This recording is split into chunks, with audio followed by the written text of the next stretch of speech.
Եվ բնականաբար, ինչպես տեսնում եք նախորդիվ,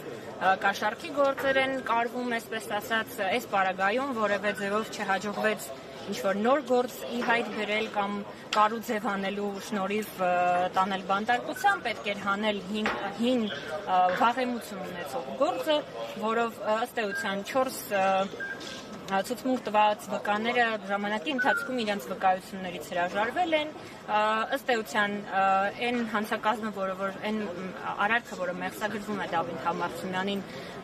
գոյություն չունի իրականության մեջ, քանի որ, ինչպես գիտեք, ինքը որպես կազմակերպիչ է հանդես գալիս, բայց այդ գործով չկան տուժածներ, չկան մասնակիցներ, կա միայն կազմակերպիչ եւ բնականաբար բոլորի մասով գործը կարճվել է, անհապաղ պետք էր նրան կալանավորման տանել, մեկուսացնելու նպատակով, ինչն էլ արվեց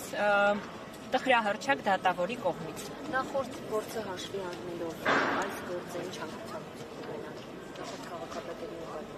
Դե ինչպես տեսնում եք, ամենավառ օրինակը Վանաձորի քաղաքապետ Մամիկոն Ասլանյանն էր, որը տեսակ քանի տարի անցկացրեց անազատության մեջ։ Այդ նույն տրամաբանությամբ էլ պետք է դիտարկել, քանի որ իրավական եւ օրինականության հետ առհասարակ կապ չունեցող գործի մասին ենք մենք հիմա խոսում, սա քաղաքական պատվեր է եւ այս երկրում շարունակելու են քաղաքական պատվերները լինել այնքան ժամանակ, քանի դեռ այս խմբակը զավթել է իշխանությունը Հայաստանի Հանրապետությունում։ Շնորհակալություն։